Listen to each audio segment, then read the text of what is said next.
kamu kenapa kusut gitu, Mas Rudi? Iya nih, akhir-akhir ini aku ngerasa kerjaanku gini-gini aja.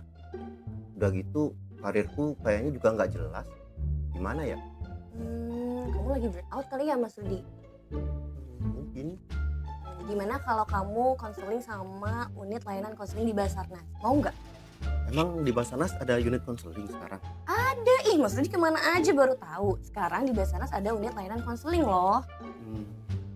Kita bisa konsultasi apa aja di situ? Bisa macam-macam. Nah, gimana kalau misalkan lebih jelasnya, aku datengin tim konselingnya ke sini. Mau nggak? Boleh juga tuh. Oke, bentar ya, aku telepon dulu. Halo, tim konseling, boleh ke sini nggak?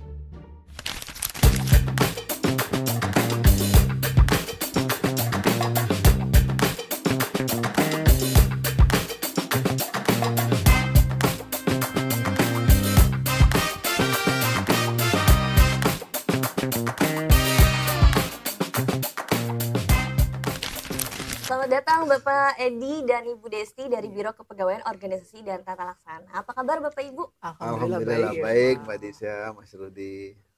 Ini loh Mas Rudi yang aku tadi ceritain, tim konseling. Coba tanya-tanya deh. Oh gitu. Emang bener ya di Basarnas sekarang ada unit konseling?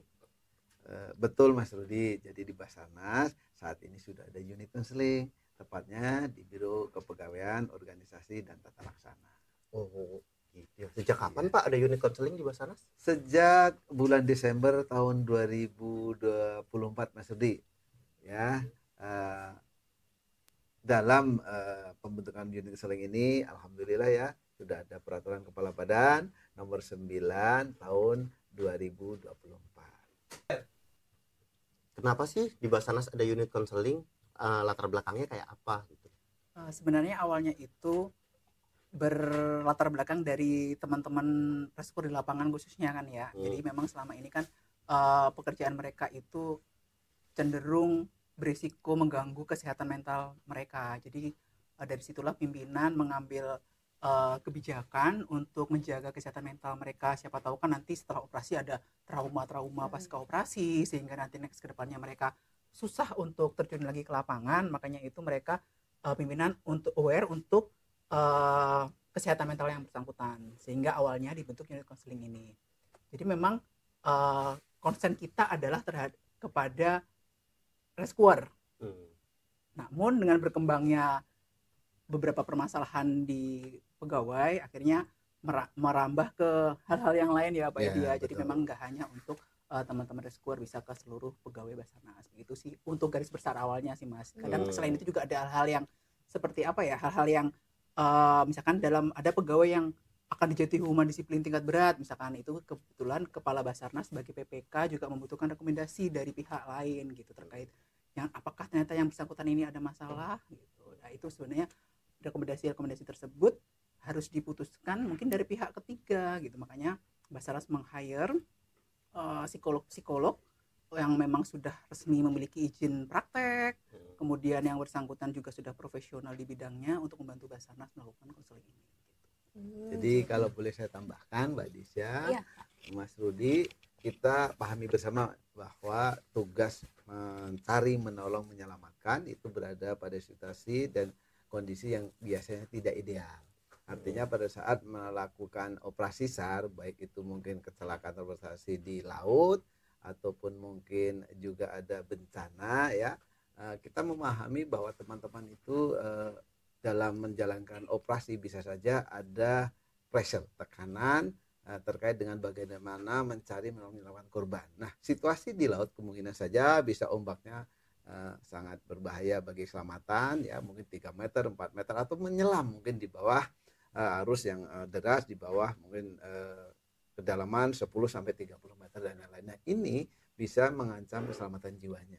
Selain itu, dengan berbagai macam kejadian, ini ke depan dikhawatirkan juga ada tekanan secara psikologi, sehingga kita memandang perlu ada pendampingan agar secara mental dan psikologi mereka tetap terjaga, sehingga kinerja juga membaik. Dan saya pikir ini juga hampir semua kementerian lembaga di era sekarang ini juga sudah ada unit konseling. Nah, apalagi di Basarnas yang sifat pekerjanya berisiko, itu saya pandang ini penting untuk dibuat unit konseling, kira-kira itu tambahannya.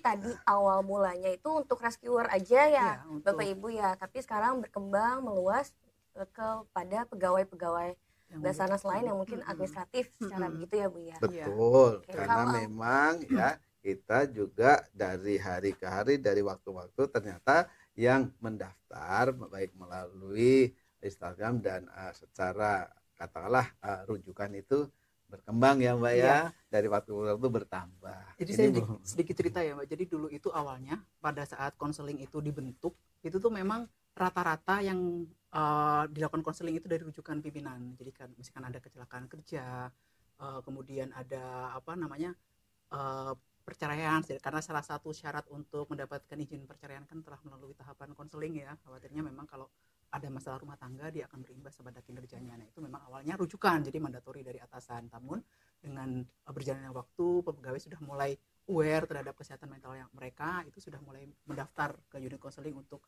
didampingi terkait dengan kesehatan mentalnya seperti itu. Oke, berarti untuk jenis-jenis layanannya seperti apa Bu yang diberikan dari unit konseling Basarnas? Untuk layanannya kami bisa ada layanan individu, bisa berkelompok sebenarnya. Jadi ketika pegawai merasa ada masalah atau ada gap perilaku ya, jadi sebenarnya titik awalnya itu dari PP 30 2019 tentang kinerja itu bahwa salah satu cara untuk mengatasi kesenjangan perilaku kerja adalah melalui konseling kinerja. Awalnya mandatorinya itu. Nah, oleh karena itu pegawai yang tidak berkinerja karena perilaku itu pasti ada something. Nah, makanya itu kita bantu untuk menyelesaikan.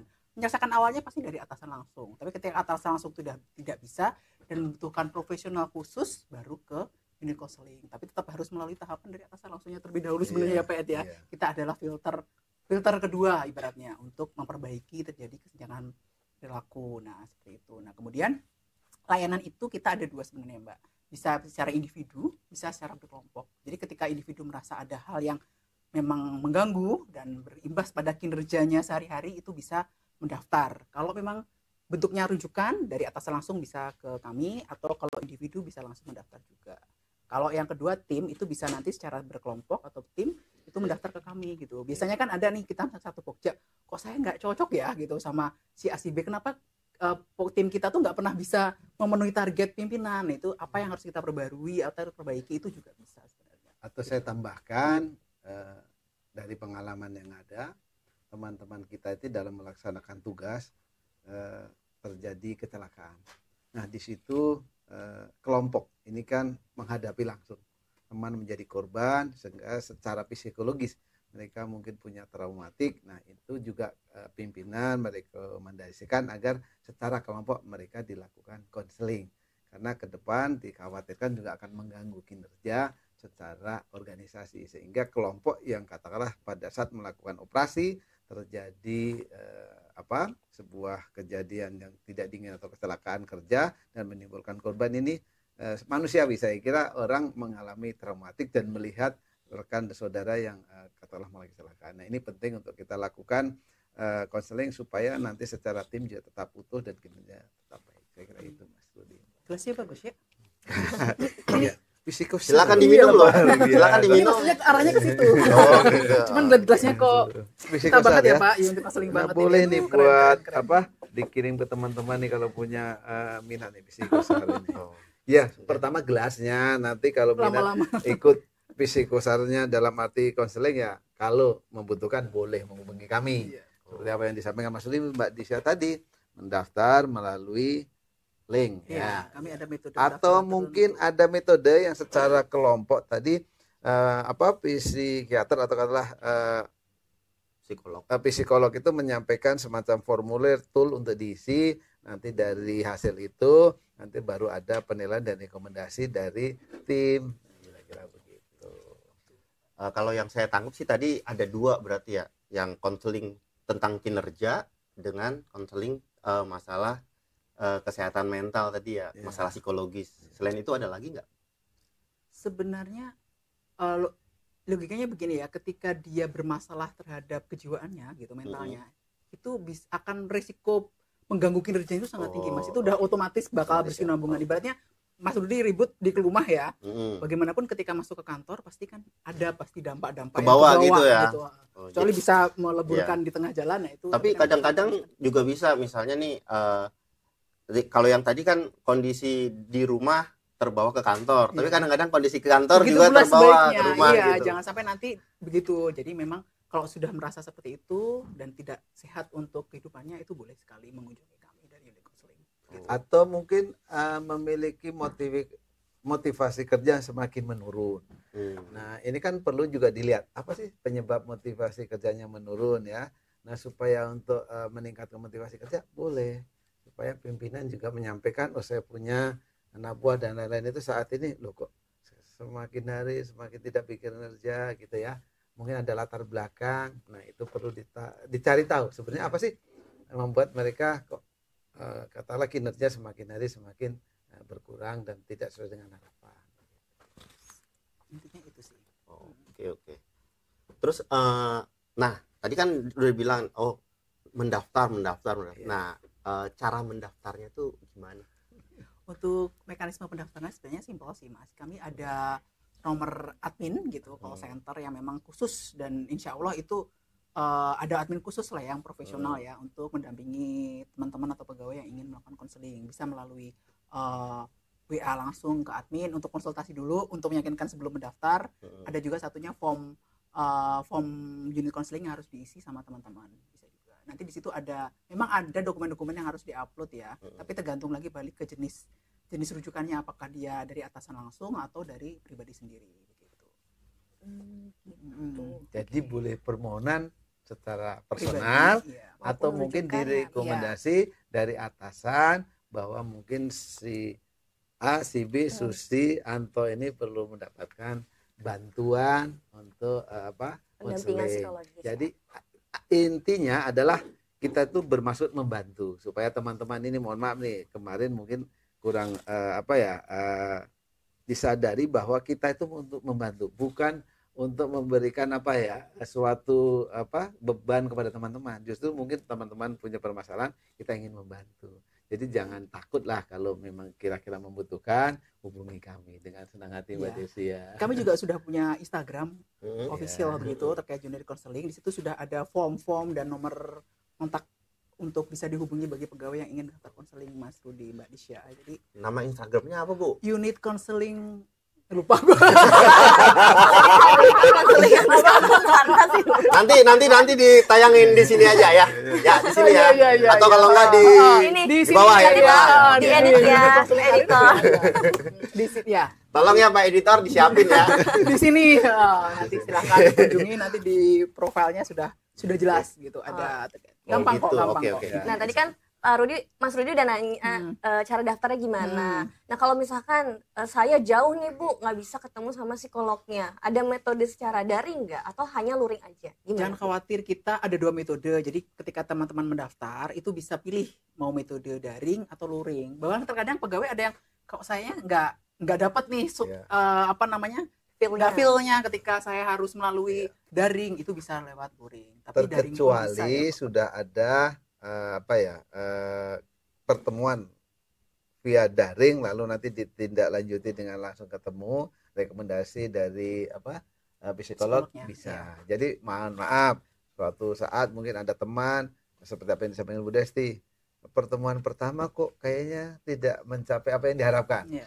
Nah, itu mungkin suatu ketika harus tatap muka ya kita jadwalkan. Bisa.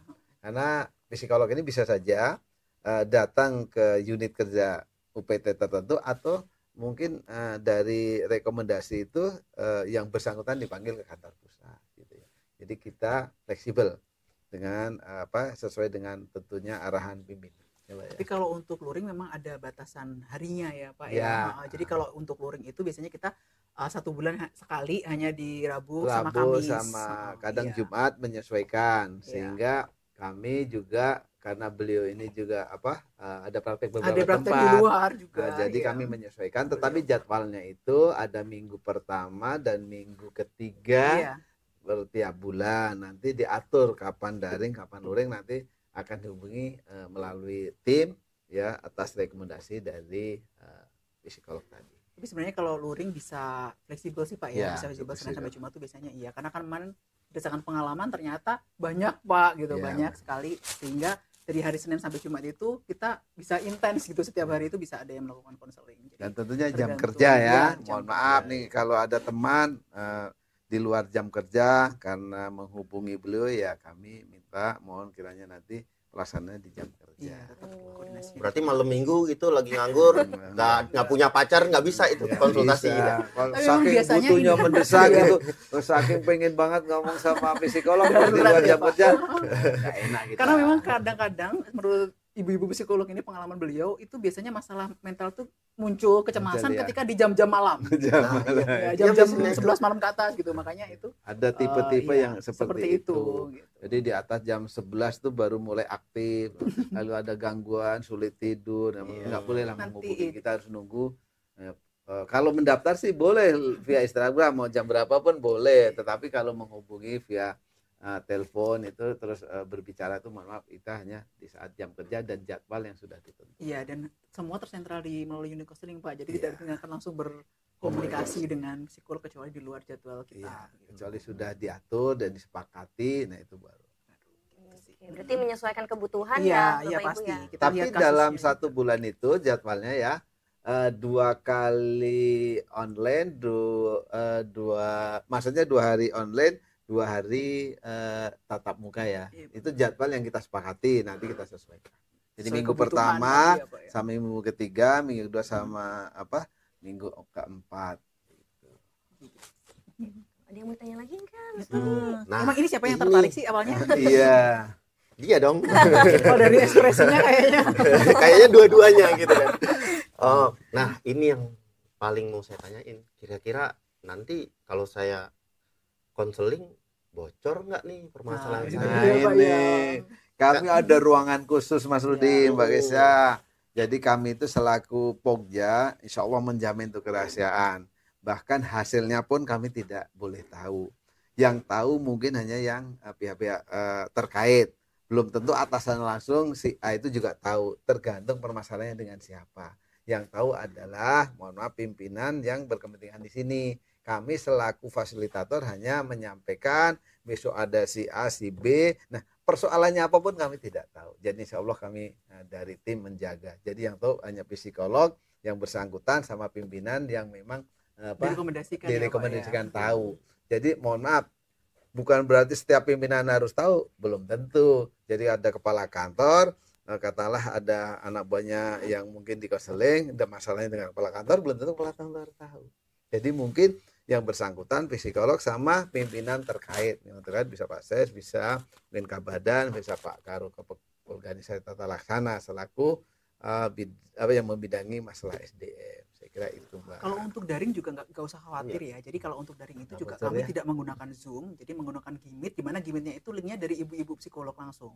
Dan kami memang dari kode etiknya beliau-beliau Iya. ini tidak boleh ada recording atau direkam, Pak. Ya, Jadi kami selama juga nggak proses tahu linknya konseling dari beliau. itu. Jadi nanti saat proses konseling itu dia akan merekam melalui rekam medis, catatan dari rekomendasi konseling itu. Jadi tidak ada recording. Khawatirnya kalau Zoom wah ada admin ini nanti kerekam gitu. Dan adminnya siapa tahu adminnya kita ya Pak ngintip gitu. Iya. Enggak, jangan khawatir, Kayaknya itu enggak akan Mas Rudi mungkin punya masalah nih kalau di daftar. enggak ada gitu Pak. Jadi nanti insya Allah Bukannya khusus ya. Pak Edi udah tahu nih. jadi insya Allah aman, segala informasi yang disampaikan kepada unit konseling akan dijaga kerahasiaannya. Beliau-beliau kan juga profesional ya Pak. Iya, Sudah beliau terikat profesional. dengan janji profesinya. Jadi Janji insya Allah profesi. enggak Insya ada Allah. masalah. Dan Gitu. alhamdulillah sudah jangan berjalan. ini apa? Jangan khawatir gitu. Iya. Jangan khawatir jadinya enggak ini takutnya begini-begini, takutnya bocor. Itu jangan khawatir, nanti kami pun juga pengelola administrasi konseling itu tidak mengetahui ya di mana hasil konseling pun juga biasanya langsung Kami tidak tahu. Ya. diteruskan ke pihak-pihak terkait atau pimpinan yang memang langsung berkontribusi terhadap permasalahan pegawai. Tuh, berarti nggak usah takut Mas Nggak usah Rudi. takut, Padahal aku Rahasia ini. awalnya takut bocor. aman, tenang aja. Jadi daripada Kalau kita- bahasa gaulnya kita nggak ember.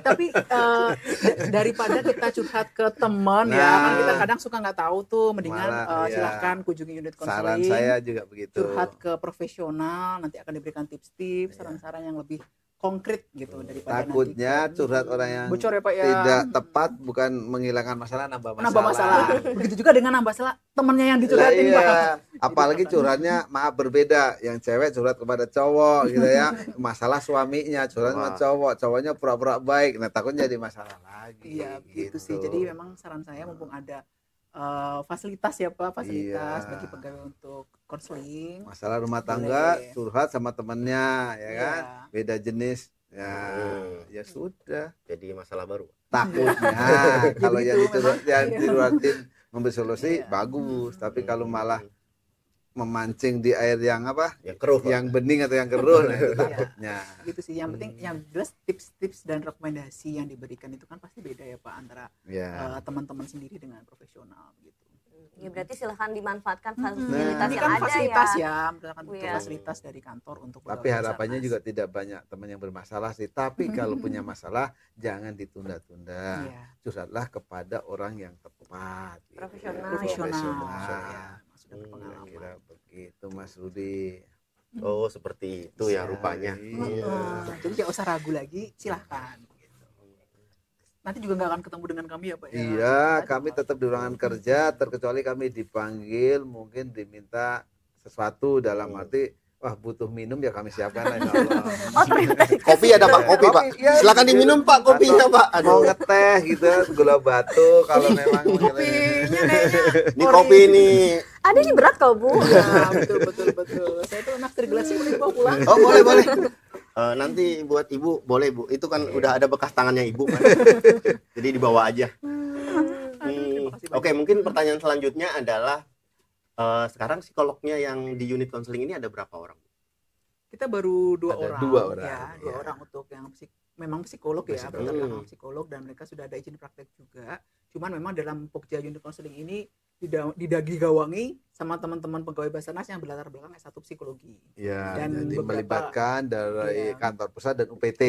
Teman-teman yang punya latar belakang pendidikan psikolog, kita jadikan satu kelompok kerja untuk saling membantu dan mensukseskan program ini. Apalagi ini menjadi salah satu perhatian juga dari pimpinan supaya kita senantiasa memberikan manfaat dan memfasilitasi teman-teman. Yang awalnya disebut Bu Desi tadi adalah untuk rescuer, ternyata dengan waktu berjalan ada juga teman-teman dari si administrasi manajerial yang juga membutuhkan ini.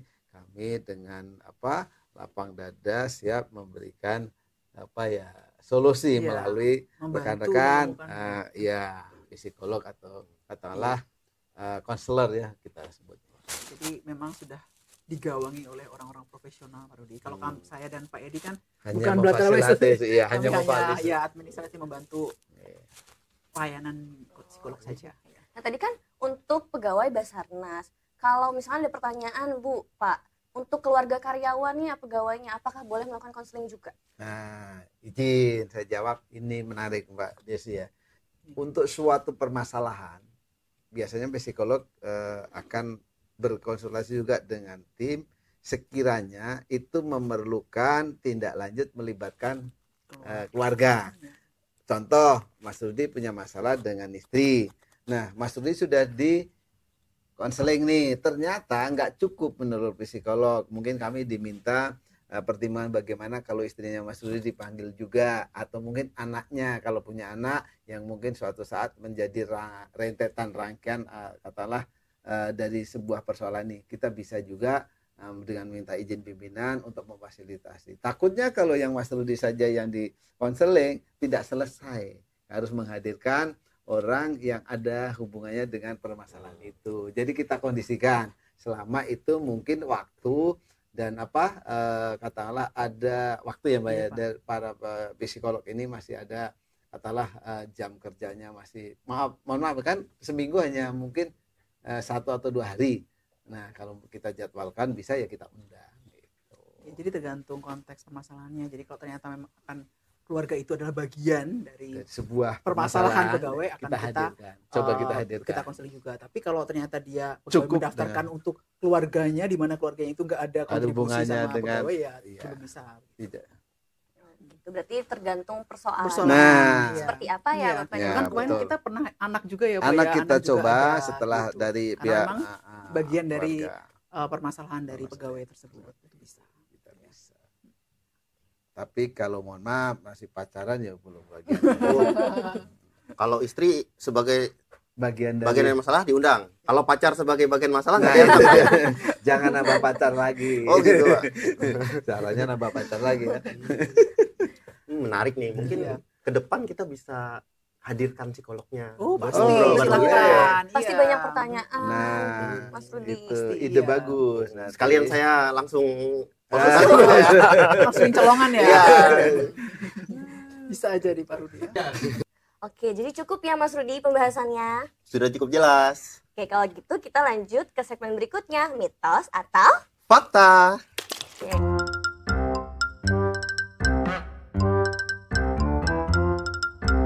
Oke. Nah, nanti Bapak Ibu tinggal jawab aja mitos atau fakta dari pernyataan yang saya berikan. Oke, siap. Siap Pak. Ya. Yang pertama, PNS tidak pernah stres karena kerjanya santai. Mitos atau fakta tuh Bapak Ibu? Mitos. Sama ya. Sama, Pak. Oke, lanjut. Kenapa mitos? Karena pada kenyataannya banyak ASN juga yang mengalami katakanlah tekanan secara kejiwaan, baik itu diakibatkan oleh pekerjaan atau hal lain. Betul ya Mbak Iya, Desi? betul, Pak. Iya. Kalau di Basarnas kayaknya enggak deh ya. Kalau karena memang di Basarnas itu kerja aja siaga 24 jam, Pak. Iya, Gimana belum mau lagi ngerti, resikonya. Operasi Ya, dihadapkan di sana. pada situasi kondisi yang tidak normal. Adanya pressure dari masyarakat harus melakukan operasi, padahal dalam situasi kondisi mungkin cuaca yang tidak bersahabat, kondisi yang tidak bersahabat dan bisa mengakibatkan mengancam keselamatan jiwanya. Jadi insya Allah nggak bakal nganggur ya Pak. Nggak bakal nganggur. Kalau Nggak. Basarnas mah ya. Insya Allah gitu ya. Siap 24 jam. Apalagi selain operasi ada latihannya juga Pak Ada ya. Oh iya, latihan, kita kan harus siap ada siaga, Pak. pemberdayaan, Macam-macam. ada semacamnya bagaimana kita memberikan semacam pengetahuan transfer knowledge ya. Kalau di bahasa yang sekarang itu ada apa ya, selain sosialisasi ada istilah mungkin terkait dengan pemberdayaan. Pemberdayaan masyarakat. Iya. Berarti kalau di Basarnas gak ada yang santai ya? Nggak ada Insya santai. Allah. Malah pengen santai nggak bisa kali ya. Akhirnya ke unit counseling. Oh gitu. Oke. Pertanyaan kedua nih. Menjaga kesehatan mental itu cuma jadi tanggung jawab masing-masing pegawai. Mitos atau fakta?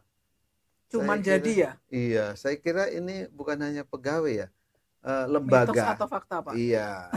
Jadi itu mitos atau fakta? Mitos, Mitos. mitos gitu ya. Lembaga ini memiliki kewajiban untuk menjaga kondisi baik secara fisik, secara mental pegawainya. Ya, saya kira itu. Masing-masing individu kan butuh support system ya. Support system Iya. bisa jadi keluarga, bisa jadi orang terdekat di kantor. Apalagi jam kita tuh kerja lebih banyak di kantor kan, jam Oh, kehidupan hidup kita sehari-hari, ya. hidup kita lah ya. Hidup kita Siklus lebih kita tuh lebih lama banyak di kantor. di kantor daripada di rumah. Itu sih sebenarnya. Itu juga berdampak pada kesehatan mental pegawai. Yang Lanjut terakhir, ketiga. saya Iya, atau Mas Rudi? kamu. Yang ketiga nih Mitos. Bapak Ibu. Oh, belum ya? Belum Pak, saya baca dulu ya Pak. Iya, boleh. PNS yang mencari layanan kesehatan mental akan membuatnya dikucilkan di tempat kerja. Oh, mitos jelas itu jelas. Pak. Oh, mitos. Kami insya Allah menjamin kerahasiaannya. Ya. Gitu ya. Jadi jangan takut lah. Ya sudah bisa ditanya kayak pengalaman dari kan kita sudah Oh, iya. konseling banyak ya, hampir beratusan pegawai itu insya Allah nggak dikucilkan, malah justru Ya. semakin banyak teman-teman Insya support system Allah, tadi ya. yang yang Teman-teman awalnya malah mungkin support nggak care karena dan segala tadinya macam, itu tidak nggak tahu bisa, menjadi iya. tahu bahwa teman ini membutuhkan Membutuhkan pendampingan. pendampingan. Saya Iya. kira secara pribadi dan secara nilai-nilai agama kita diajarkan untuk itu. Saya yakin Basarnas memahami. Berarti nggak ada yang dikucilkan ya Enggak. Pak Bu ya, semua dirangkul. Iya, Kan itu semakin harapan support banyak system ya. yang banyak ya. ya. Iya, begitu Jadi Mas jangan Rudi. khawatir. Oke. Jadi Mas Rudi jangan khawatir. Ada lagi hadiahnya apa ya nih ya, gelasnya apa Pak Dua? Karena jawabannya tiganya benar, nanti gelasnya 3. Nah, kalau Sobat SAR butuh tempat tuh bercerita, sekarang di Basarnas sudah ada unit layanan konseling. Jadi kita manfaatkan dengan sebaik-baiknya. Karena kesehatan mental sama pentingnya dengan kesehatan fisik. Jangan lupa di subscribe, like, komen, dan share ya. Psikosar mendampingi jiwa sang penolong. Oke.